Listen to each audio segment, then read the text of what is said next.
the fourth commandment. Okay? The fourth commandment. Remember the Sabbath day to keep it holy. 6 days you shall labor and do all your work, but the seventh day is the Sabbath to the Lord your God. On it you shall not do any work.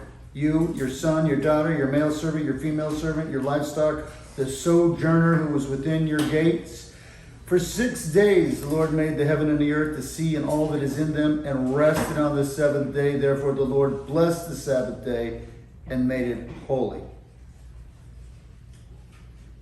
Amen? It's a lot of words, a lot of explanation.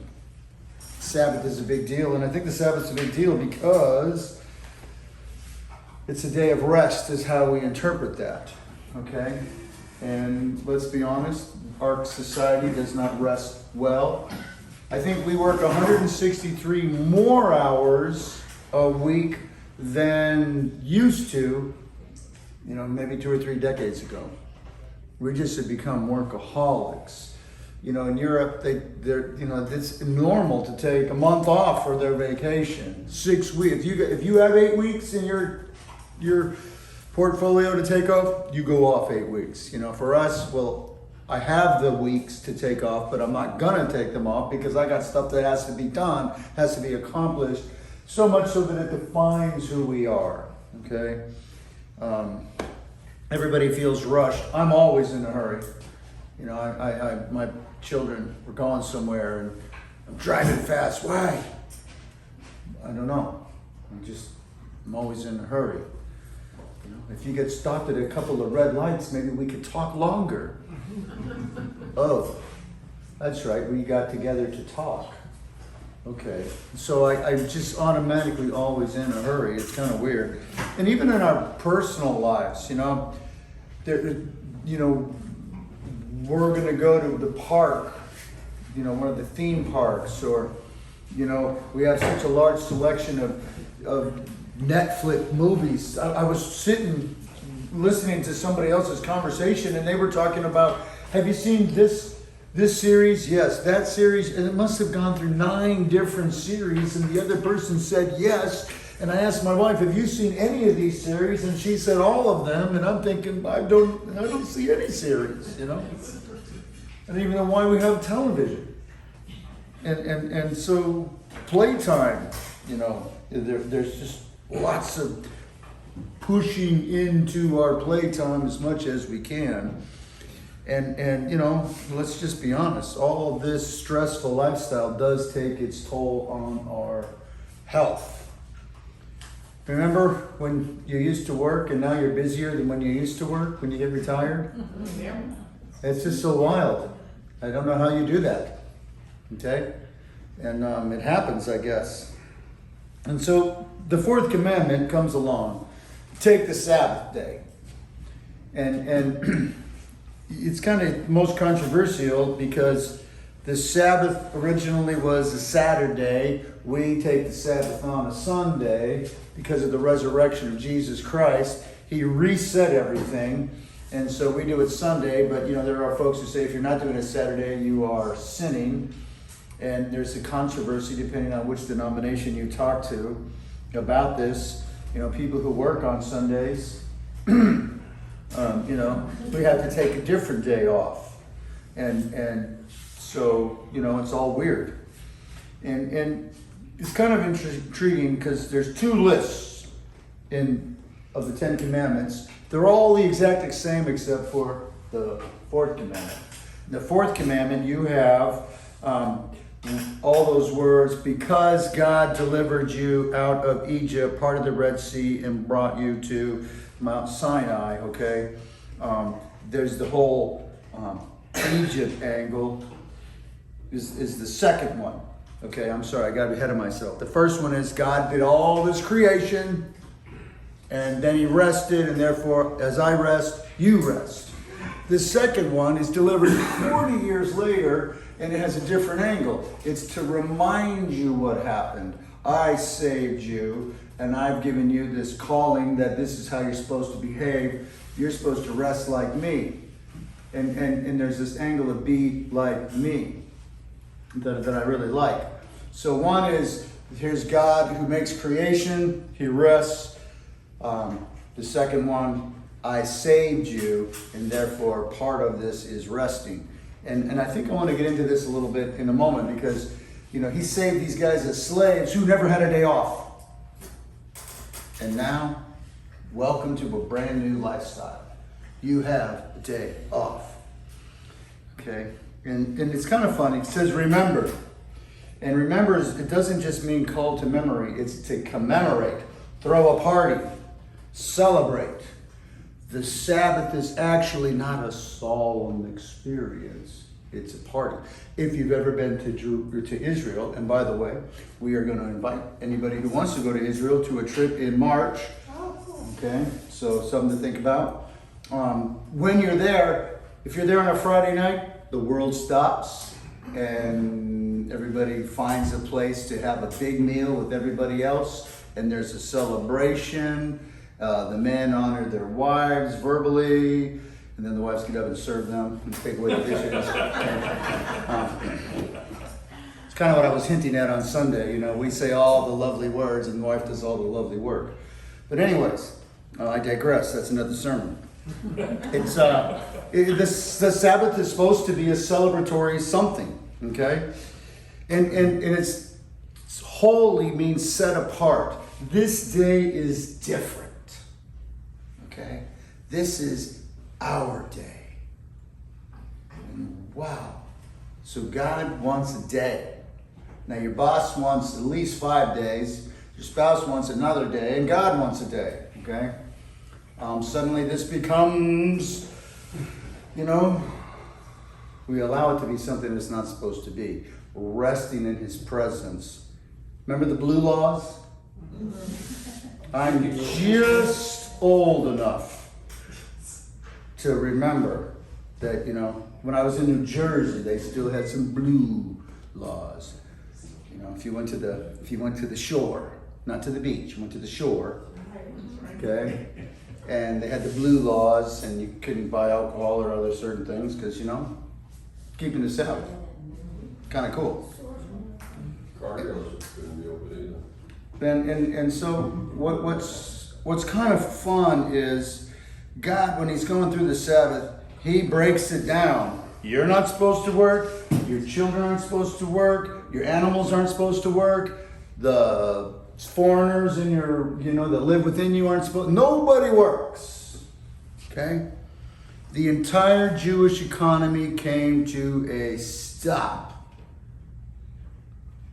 When you put it like that, suddenly, everybody's supposed to stop and rest. Okay?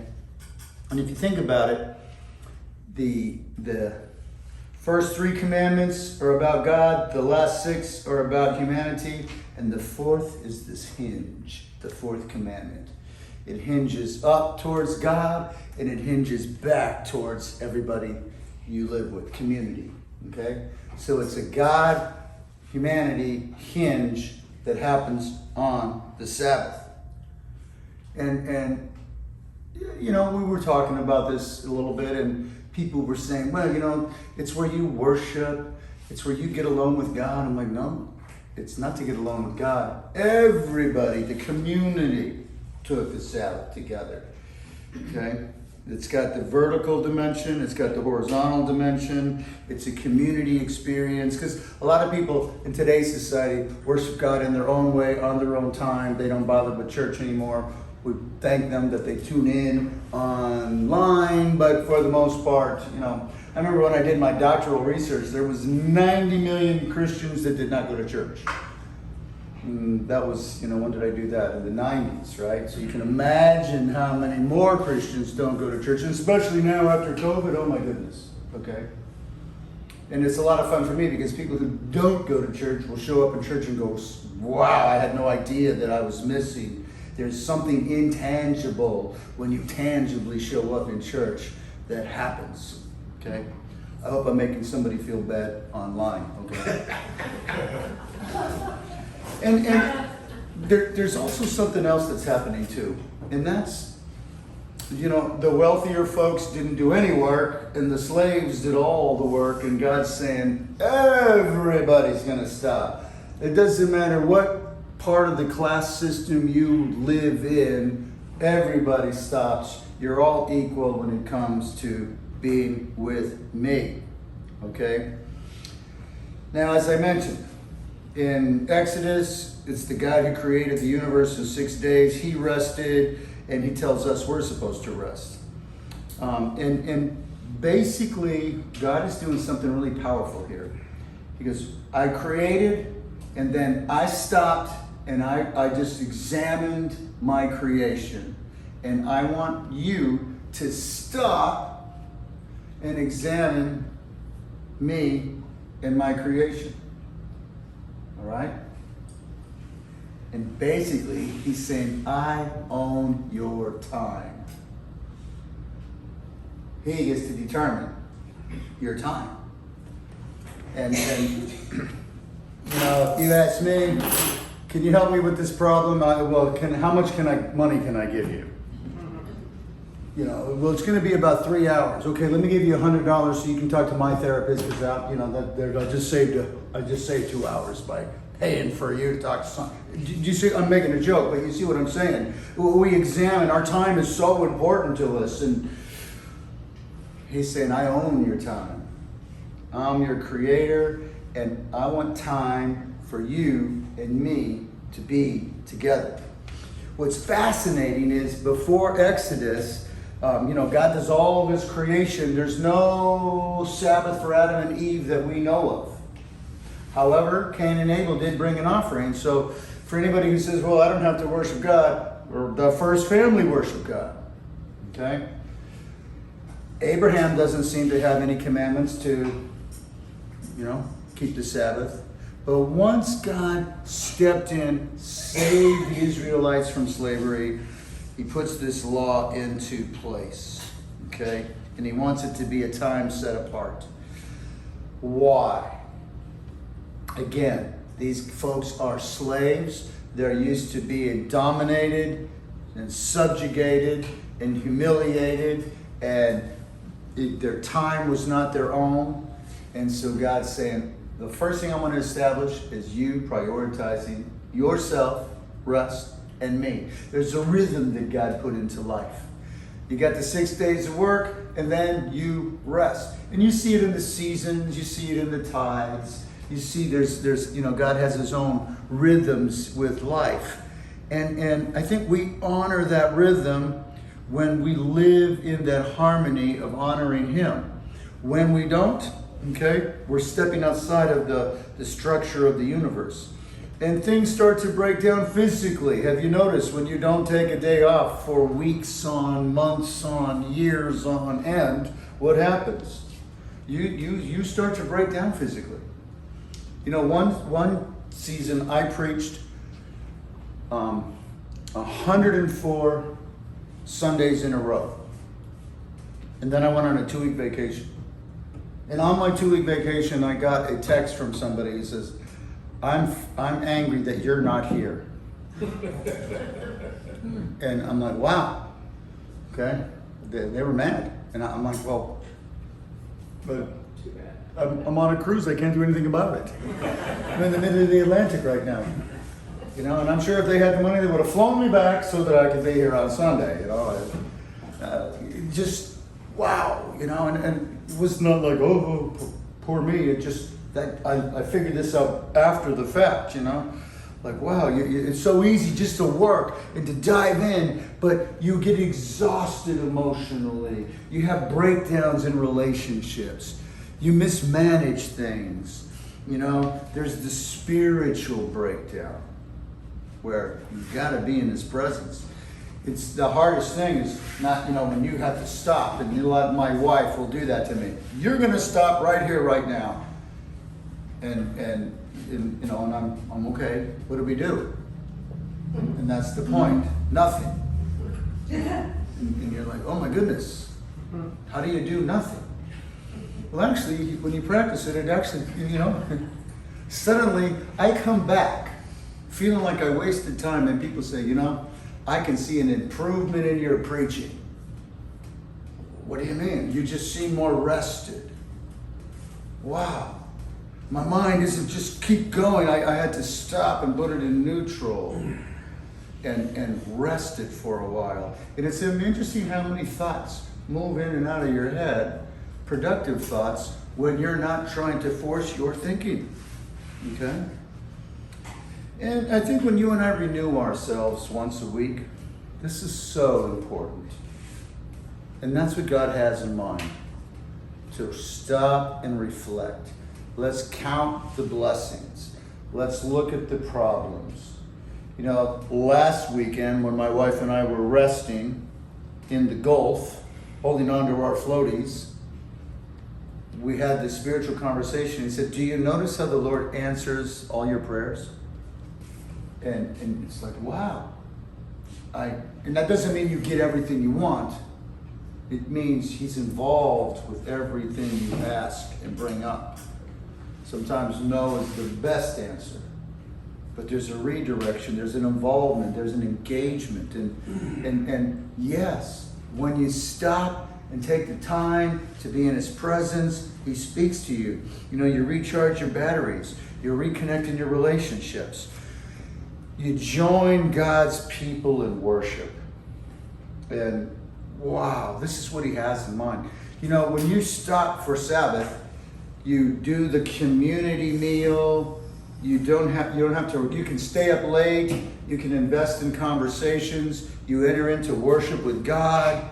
You do some reflecting. You seek his guidance. You examine your growth.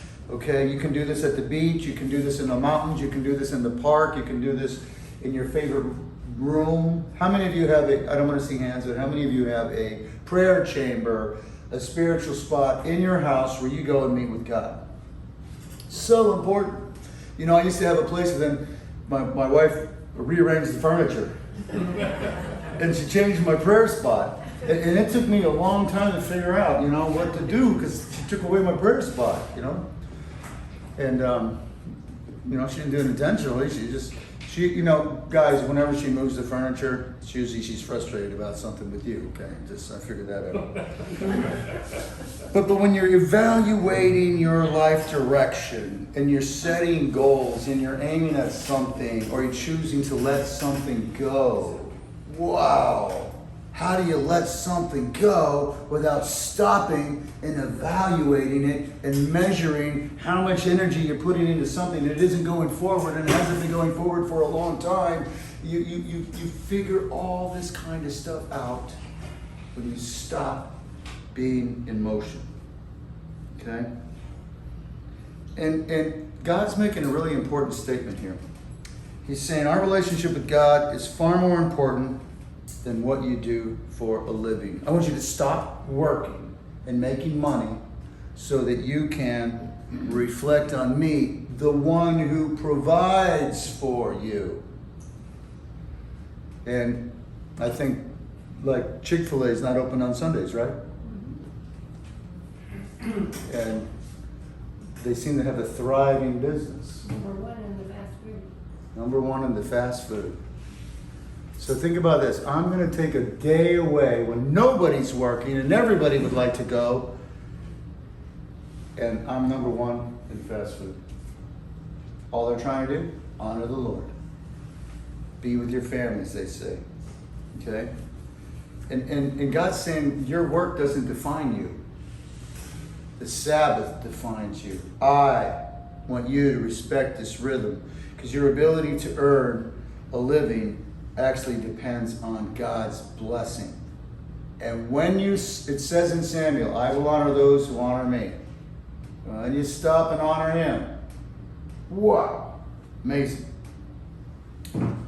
Well, Deuteronomy, the second time God gives the Ten Commandments to a brand new group of people about to go into the Promised Land. Okay? All your parents died. You're the young generation, the new generation. The next generation, okay, they're going in. God reminds them what I did, and this is why I want you to stop and focus on me. Remember, you were slaves in Egypt. I brought you out. I'm telling you, this is how I want you to operate, okay? And And this is huge because, as I mentioned, for the Jew, the day began at sundown.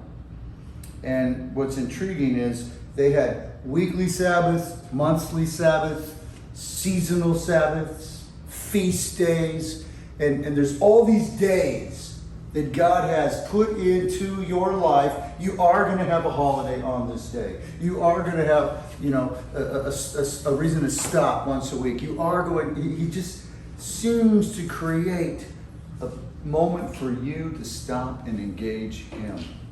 Okay? And, well, kind of interesting. God set it up for every 7th year there's a Sabbath. Don't farm the land. Every 7th year, let go of the slaves. Every 50th year, have the land returned back to its original owners. Okay? You see that the Sabbath is kind of created all throughout the law. And so, resting in his presence is huge. Okay? And again, the Sabbath, it shows the difference between God's relationship with his nation and every other nation. Okay? They had a special relationship. What nation is there like ours who has a God like you? Okay? You have a God who tangibly shows up, tangibly answers prayers. Remember when Elijah was mocking the prophets of Baal? Well, where's your God? Is he asleep? Is he sitting on the toilet? That's what he says in Hebrew. Okay? He's really letting them have it. Because you don't have a God. You believe in some weird, stuff that isn't real. Calls down fire from heaven. Our God is real. Now, let's go back and worship him. Interesting. Elisha, who follows Elijah. Remember when the 40 young kids say to Elisha, go up, bald head, go up, bald head. What are they telling him to do? What did Elijah do? He went up to heaven. They're mocking him. And we get all upset. How can God release those 2 bears on those poor children? They're not poor children. They're attacking the faith of Israel, demeaning the radical miracle that God did. And sorry, friends, sometimes God wants to make an example out of people. And, it's either that or Elisha had a real sensitive thing about being called bald head, So here's the deal. You and I have the awkwardness of when do we apply the 10 Commandments to our lives and when do we not? See, those 10 Commandments were not actually given to you. They were given to Israel. They were given as the Mosaic covenant to a group of slaves that were brought out as his people and invited to represent him as they go forward in life. Interestingly, this covenant it's stated before this covenant that it will be replaced with a new covenant. So the Old Testament Mosaic covenant was not forever. God said it will be replaced. And he was going to replace it in a unique way. He was going to establish a new covenant with him personally through Jesus Christ being the source. And so all of a sudden, these rules, they don't have the same application to us anymore. I just got done reading in Colossians and he's saying, dates and times and seasons and days. He was talking to these people because what was happening to the Colossians where Jews were coming up and saying, okay, yeah, that's cool that you're a Christian, but now you have to follow all the Jewish rules and all the Jewish festivals and all the Jewish ways. And Paul's going, whoa. We're not Jews, we're Christians. The old covenant applied to a group of people who have now had their covenant fulfilled in Jesus Christ, and those rules don't apply anymore. So that's what he's telling these folks. You can't be a Christian and a Jew. I know some people who are Christians and go back to Judaism and you're like, okay, this is really weird. There's actually a curse in Hebrews that says, how can you receive the free gift and then go back to trying to earn it? You can't. You actually do yourself spiritual harm by trying to earn, by demeaning what Jesus did on the cross. It's not sufficient for you. Oh, That's heavy duty. Okay?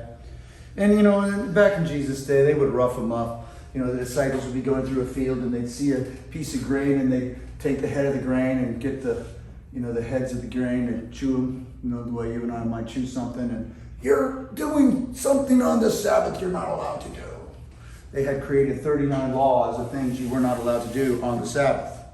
And Jesus says, I'm the Son of Man is Lord of the Sabbath. I get to change the rules. Son of Man is a piece from Daniel, that applies to the coming Messiah. So when he says, I'm the Son of Man, he's saying, I'm the Messiah. And the Messiah gets to make adjustments to your law, which, by the way, those 39 rules are not in the law. Those are your human applications. They're not God's law. So Jesus, he never let him get away with anything like that. And Jesus has the authority to define the fourth commandment any way he wants to because he's God. Kind of had a unique situation the other day. I'm in a conversation with somebody who, you know, they were dismissing other pieces of the Bible because it's not Paul. And I was saying, okay, you have to understand, Jesus is God. And what he says supersedes anybody else's words. And even Paul would be saying to you, hey, you know, actually Jesus' words are more important than my words. Okay? You can get so caught up in the wrong emphasis that you miss the big picture, which is exactly what the Jews did. And this whole Sabbath is a big area of tension. When do we worship? You know, do we worship on Saturdays? Well, you do if you're a Jew. Do you have to worship on Sundays? You're supposed to worship God. We are called to be the community.